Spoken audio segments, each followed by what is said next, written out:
Buenas a todos y bienvenidos al programa de entrevistas de la Universidad Complutense de Madrid, donde conocemos a profesionales que nos explican aspectos relacionados con la tecnología aplicada a la comunicación visual. Hoy nos acompaña Gerardo, ingeniero en telecomunicaciones, que estudió en la Politécnica en el año 91 y actualmente es socio de la empresa tecnológica Everis, que nos va a ayudar con una serie de preguntas sobre robótica en tanto inteligencias artificiales como en hechos cotidianos. Te voy a hacer la primera pregunta, que es que nos hablaras así un poco de la situación robótica que hay actualmente en la sociedad. Ujú. Bueno, digamos que la robótica está plenamente introducida en nuestra sociedad actual. Ahora mismo ya son los robots colaboran con nosotros en los ámbitos industriales, en las fábricas. Ahí mismo prácticamente no se concibe ninguna fábrica que no tenga robots para implementar las tareas más repetitivas, pero también no solo en entornos industriales como era hace unos años, y es el gran paradigma y el gran cambio actual, y es que se están presentes los robots en el día a día, en nuestra vida doméstica. Tenemos robots que nos cortan el césped, que nos limpian la casa, la famosa la rumba o el conga, robots para hacer la comida. Hay incluso robots en granjas que ordeñan de las vacas. Entonces, están presentes en muchos aspectos de nuestra vida. Realmente, ahora de lo que se está hablando es que estamos inmersos en lo que se llama la cuarta revolución industrial, y es precisamente la revolución de la robótica. Y esa revolución, como cualquier proceso disruptivo, revolucionario, como han sido las anteriores, pues produce una serie de cambios muy importantes en nuestra vida. Y actualmente se puede hablar ya más que de revolución, de evolución de esos procesos, de esos cambios. Una evolución que va en la robótica en dos áreas. Igual que un ser humano es, por un lado, un cerebro pensante y un cuerpo que interactúa con el entorno y con el cerebro pensante, la robótica es muy parecida. Tiene por una parte más mecánica de relación con el entorno y en la que se avanza y se desarrolla, sobre todo en aspectos de eh, motores más eficientes, servomecanismos mucho más precisos, baterías de mucha más duración, sensores que captan el ambiente y el mundo de la realidad mucho más precisos. Y por el otro lado, un desarrollo de lo que es la inteligencia, lo que se viene llamando inteligencia artificial, es decir, todo esos programas, todo ese software que permite que los robots interaccionen y sean capaces de adaptarse al entorno que nos rodea. Ha mencionado con respecto a lo de los ámbitos laborales, lo de granjas y aparte del ámbito del hogar, ¿cómo cree que pueden ayudar los robots en campos como son tan difíciles como la medicina o la educación? Efectivamente, todo el tema de la robótica e inteligencia artificial nace con el objeto de automatizar tareas muy repetitivas o procesos muy tediosos o peligrosos. En el campo de la medicina, que a priori no se enmarca dentro de este tipo de procesos, sí que podemos verlo que hay un avance muy grande, sobre todo en tres áreas fundamentales. Por un lado, en lo que llamamos sistemas de ayuda al diagnóstico. Eh, ya están presentes en muchos sitios y cada vez se va a poner más en marcha en el sistema de atención primaria, sistemas que acceden a bases de datos repartidas por todo el mundo y son capaces de reconocer patrones y dar una respuesta, un diagnóstico ante una enfermedad. Por otro lado, tenemos todo el área de que es bien conocido por todo el mundo, porque lo hemos visto en multitud de veces en televisión, el desarrollo de prótesis inteligentes para sustituir a aquellos miembros que se han amputado, se han perdido, prótesis que son capaces de interaccionar con el cerebro humano y suplir la falta de ese miembro. Y un tercer área de desarrollo muy importante que también está bastante presente actualmente es en el área de las diferentes especialidades médicas, en el área de la cirugía. En concreto es muy conocido el sistema de robots, se llama Da Vinci, que colabora con los equipos de cirujanos a la hora de poder realizar operaciones. Proporcionarles una serie de herramientas, de ayudas, de cirugía no invasiva, que es como se conoce normalmente, haciendo que las operaciones guiadas siempre por un equipo humano, obviamente, sean mucho más, tengan un grado de éxito mayor. Por otro lado, en el ámbito educativo, hay mucho más que trabajar. Hay un área de desarrollo que está cobrando mucha fuerza, que está mejor de la medicina, que son los educadores o asistentes personales, que son robots que ayudan a tratar con enfermos o con gente con algún tipo de demencia o con niños autistas, les ayudan en el proceso de aprendizaje. es muy difícil tratar con un niño autista, sobre todo con una persona o un ser humano, porque no atiende a las reacciones humanas normales. Entonces, este tipo de robots son muy importantes. Y por otro lado, como tecnología en sí, la robótica en el ámbito educativo es muy, muy importante porque ayuda a los niños a desarrollar una serie de capacidades, digamos, de desarrollo de matemáticas, de interacción, de un proceso creativo, de enfrentarse a retos y a trabajar en equipo. Y todo ese área de desarrollo de la creatividad apoyada en la robótica es, digamos, el área que yo creo que tiene más posibilidad de desarrollo en el ámbito educativo. Me ha parecido muy curioso cuando ha hablado de los cirujanos, que ha insistido en que están guiados por humanos con lo de Da Vinci.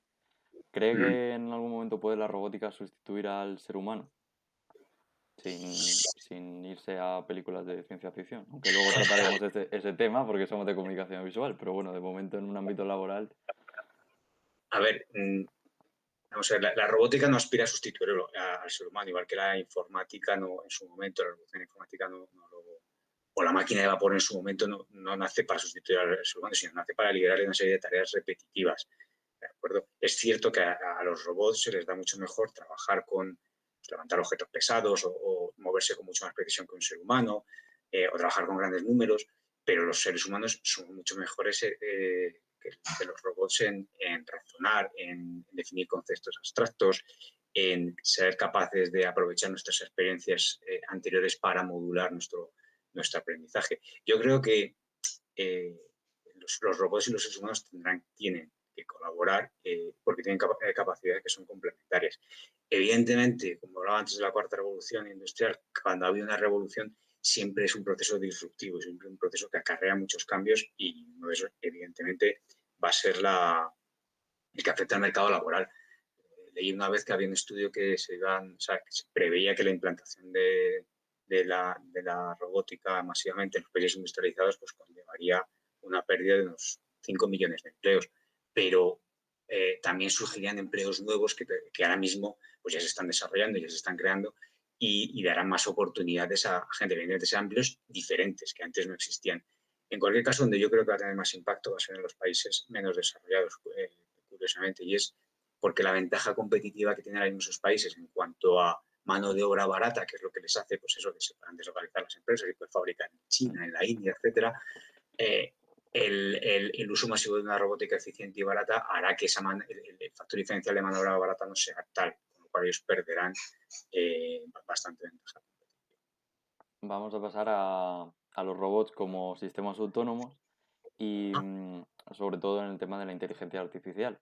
¿En qué momento nos encontramos actualmente respecto a este desarrollo de inteligencias?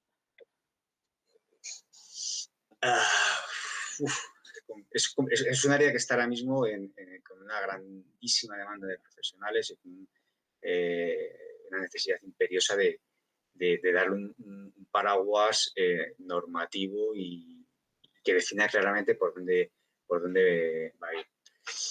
¿Qué nos encontramos ahora mismo? Pues la situación actual de la inteligencia artificial, pues mira, la inteligencia artificial definida como la ciencia de la informática, de la computación, que trata de analizar el comportamiento, desarrollar el comportamiento racional en algo que no está vivo, es decir, en máquinas, en realidad, pues incluye muchas áreas, como por ejemplo puede ser el procesamiento del lenguaje natural, el área del reconocimiento de objetos e imágenes, lo que se conoce como machine learning, que es el aprendizaje en la toma de decisiones. Estas son, por ejemplo, áreas clarísimas de inteligencia artificial que si tú coges ahora mismo tu teléfono móvil, ya las incorpora. Es decir, tu teléfono móvil, prácticamente todos tienen un asistente de voz, el Alexia, el Siri, el que sea, o los que tenemos en casa, que son capaces de responder al lenguaje natural. Le puedes dar órdenes y él te contesta en un lenguaje natural bastante logrado.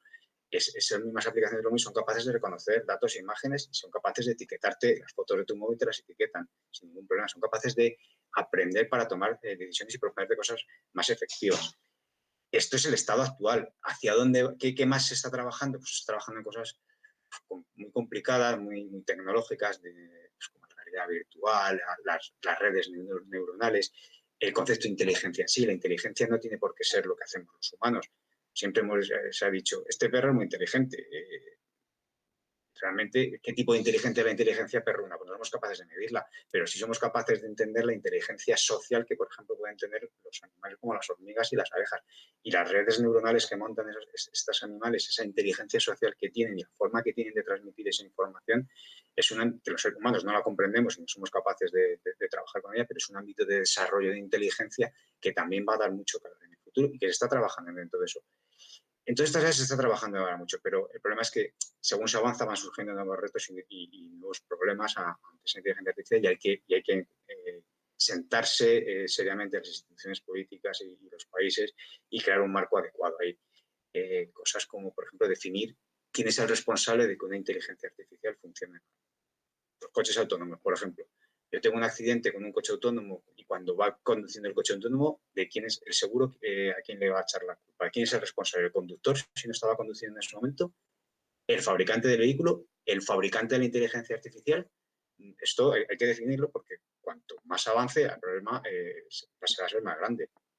Hay amenazas a los derechos fundamentales de la gente, de la democracia, por el uso de tus datos personales para reconocimientos sociales, por ejemplo, por algo que vosotros habéis visto en vuestra de comunicación audiovisual, que estaréis muy familiarizados con ellos y que cada vez va a dar más que hablar, que es los deepfakes, estos vídeos que se hacen manipulando un vídeo de una persona y se le hace actuar y hacer con cosas que realmente no ha hecho, pero que es muy, muy difícil distinguirlo de la realidad. El vídeo de Obama que va diciendo, es muy famoso, ¿no? Que cuenta una historia que él no ha dicho nunca, pero tú ves el vídeo y es muy difícil no saber que lo ha dicho él. La seguridad física, por ejemplo, de las personas que utilicen dispositivos en inteligencia artificial, pues estos wearables que llaman, ¿no? Que cosas que puedes poner en la ropa que te pueden ayudar a dar calor, a dar frío. Si algo falla, te produce una quemadura, esto hay que protegerlo en algún momento. Entonces, todo esto, cada vez lo que nos dice esto es más interdisciplinar, no debe estar en manos solamente de ingenieros y de informáticos, hacen falta abogados, hacen falta filósofos que definan la inteligencia como tal, hacen falta psicólogos que ayuden a comportarse a las inteligencias artificiales de la forma más humana posible y en esto se está trabajando muchísimo ahora mismo. Pues hablando también siguiendo con inteligencias artificiales, la capacidad de que una inteligencia sea creativa e incluso en algún momento sea autoconsciente, ¿se puede llegar? ¿Se va a llegar? Vamos, es muy bonito en la ciencia ficción. Las películas está muy bien y de hecho casi todas las películas de ciencia ficción lo que van al final es de presentar el paradigma como realidad de la autoconsciencia de las máquinas. Empezando por la parte más sencilla, que es la que sea la creatividad de la inteligencia artificial. Actualmente ya existe, es decir, hay software, hay inteligencia artificial que compone música por su cuenta, que es capaz de escribir una historia de terror o le puedes dar una serie de parámetros y te hace un artículo periodístico de más de 1000 palabras utilizando simplemente inteligencia artificial, ¿de acuerdo?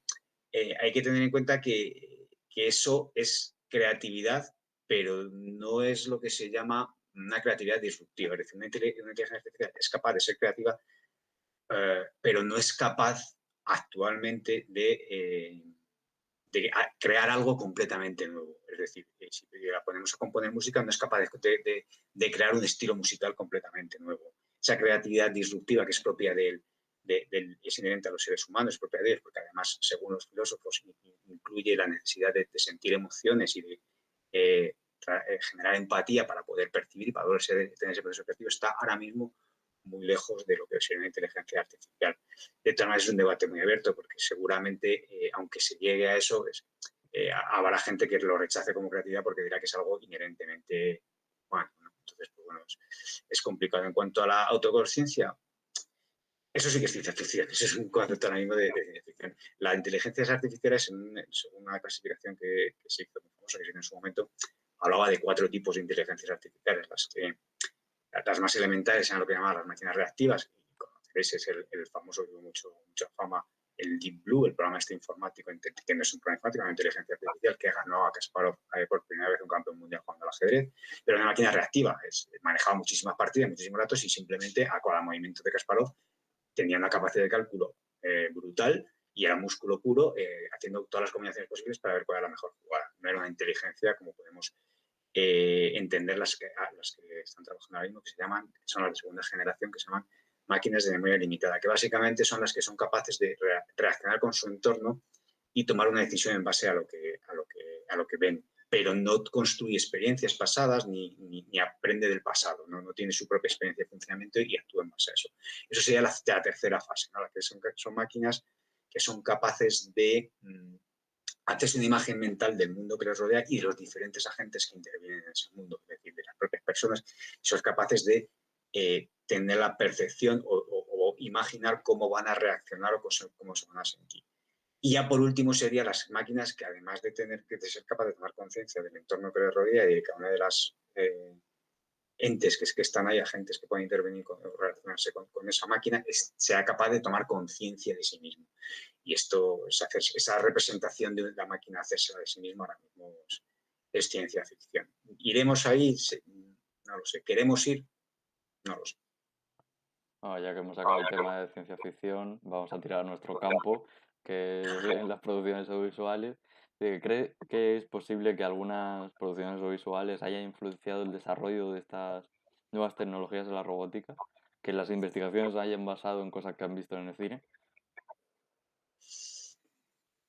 Puede ser, puede ser. De hecho, yo creo que más que lo que han hecho ha sido alertar, porque o poner en jaque a los desarrolladores para intentar que eso que se ha visto en una película, que no deja de ser una película de ciencia ficción, en las que siempre al final, porque es una película, obviamente, lo que se retrata es el aspecto negativo o dañino que puede tener ese funcionamiento de la inteligencia artificial.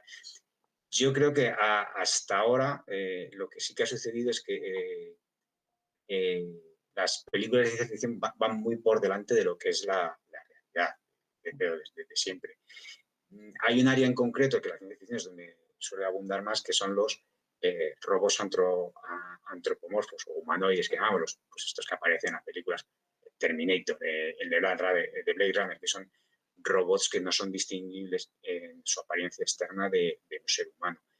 Esto, que sí que es un campo en el que todavía hay que avanzar mucho, tiene el factor de integrar la biología, el ser capaces de crear un cuerpo humano y luego meterle dentro, digamos, un mecanismo robótico para entenderlo, ¿no? Esto sí que está muy lejos. Actualmente yo no conozco ningún desarrollo que esté basado en la ciencia ficción, pero sí que es cierto que la ciencia ficción va por delante. Cuando tú en una película has visto en Desafío Total un coche autónomo, un taxi autónomo, que es Schwarzenegger, hablo de la versión de Desafío Total, la original, la primera, no esta última de Colin Schwarzenegger. Es un taxi, si recordáis, que va por Marte y el taxi es un coche autónomo, como tal. Y eso existe ahora mismo. Cuando se hizo la película, no sé si cuántos años fue esa película, 20, 25 años, no existía el concepto. Entonces, la ciencia ficción siempre se adelanta y pone sobre la mesa necesidades que en algún momento pueden surgir, porque la gente que los guionistas que escriben esas películas se basan o bien en su propia imaginación, pero aplicada a la realidad, o bien en escritos, ensayos o libros de escritores de ciencia ficción que normalmente también tienen su componente de ciencia y van un paso por delante. Muy bien. Ha mencionado Blade Runner, Terminator, que estaba relacionado con la siguiente pregunta que teníamos preparada, que era qué producciones audiovisuales de ciencia ficción considera que se aproximan a la realidad en el tratamiento de la robótica. También ha mencionado lo de los coches autónomos, o sea que más o menos ya la ha contestado, pero bueno, tenía curiosidad por esta pregunta. Pues mira, realmente ninguna película, tampoco he visto algunas, verás lo que me gusta, pero no creo que ninguna refleje el estado actual. Sí que es cierto, como te comentaba, pues que en algunas aparecen coches autónomos, todo el tema de lo que te comentaba antes de los robots antropomorfos, eso está muy lejos y no sé si se irá ese camino. Yo te diría que más que eso, películas de ciencia ficción que creo que reflejan mejor los problemas o las inquietudes con las que los seres humanos están ya enfrentándose y se están moviendo ahora mismo. Me gusta mucho, porque es una película de culto, la 2001 Odisea del Espacio, la relación de la máquina, el ordenador a bordo de la nave espacial, el HAL 9000, que sabrás que lo de HAL le pusieron el nombre por IBM, las letras de HL son las que anteceden a las de IBM, y cómo la máquina es mentirosa, intenta engañar y mata a los seres humanos. O sea, esto que te lo hagan en una película en los años, lo que son los años principios de los 70, finales de los 60, me parece sencillamente, visionario. Y de películas que traten el tema de la inteligencia artificial con más cariño, con más humanidad y que planteen problemas de relación con los humanos, me gusta mucho Inteligencia Artificial, creo que es de Spielberg, la relación del niño con la familia y el rechazo que provoca en la madre. Y otra película que pasó es mucho menos espectacular y se vio con mucho más interés, yo creo, que se llama El hombre bicentenario, que está basada en una novela de Isaac Asimov, y igual que la de Yo Robot, que Yo Robot es una película de ciencia ficción espectacular, ¿no? Con efectos espectaculares. Me gusta esta del hombre bicentenario por cómo trata el tema de la esclavitud, de las relaciones humanas, del amor, de la muerte, del cómo un robot adquiere conciencia humana y cómo los humanos al final adquieren conciencia del robot, que terminan en la película, el robot quiere morir y muere con 200 años, pero digamos, el mundo, la Confederación de Naciones en aquel momento le reconoce que es el ser humano más longevo que ha existido, porque le reconocen el estatus de ser humano, por esa inquietud, ese énfasis que tenía el robot por convertirse en un ser humano.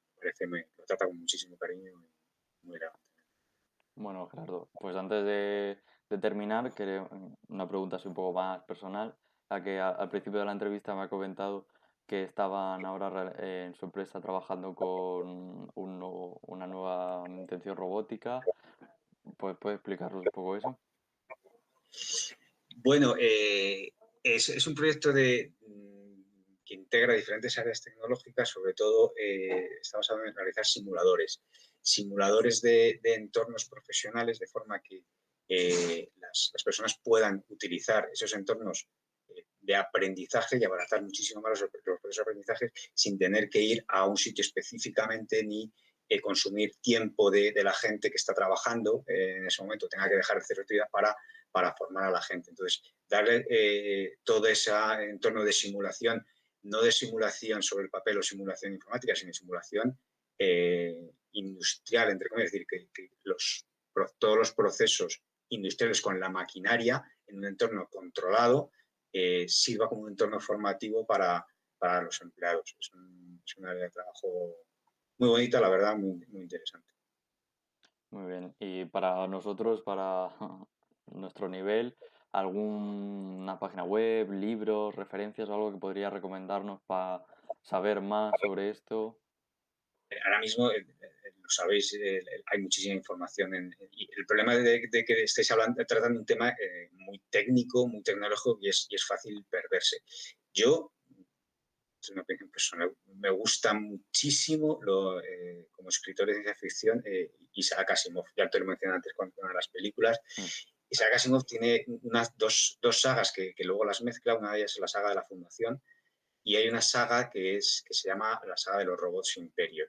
Y de hecho la película de Yo Robot está basada en Will Smith, está basada en una novela de Isaac Asimov, la película del Bicentenario también. O sea, muchas de sus películas se han llevado al cine. De hecho, Asimov en sus novelas fue el primero que escribió las tres leyes de la robótica, y muchos sistemas robóticos actualmente se han diseñado teniendo en cuenta esas tres leyes que Asimov definió para los robots que aparecían en sus novelas. Y además es un curioso y además muy didácticas. La primera ley es que un robot no puede hacer nunca daño a un ser humano. La segunda es que un robot debe obedecer siempre a un ser humano, siempre y cuando la orden que le den no entre en conflicto con la primera ley. Y la tercera ley es que un robot debe protegerse a sí mismo siempre y cuando no entre en conflicto con la segunda ni con la primera ley.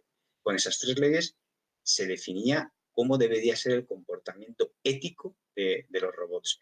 Y en las novelas de Asimov, de las novelas robóticas que se llaman, que tratan este tema, porque fue un escritor muy prolífico, escribió cerca de 400 libros, te introducen en el mundo de la robótica y de la ciencia ficción de una manera, para mí, espectacular. Bueno, pues Gerardo, muchas gracias. Ya hemos llegado más o menos al límite de tiempo que tenemos, que oscila ahí los 20 minutitos, media hora. Pues eso, muchas gracias por habernos dedicado su tiempo. Desde luego nos ha aportado mucha información muy valiosa y nos ayuda mucho más a entender todo este sector. Así que muchísimas gracias de verdad y un placer. Muchas gracias a vosotros y espero me haya haber sido de utilidad. Mucha Sí, suerte. muchas gracias.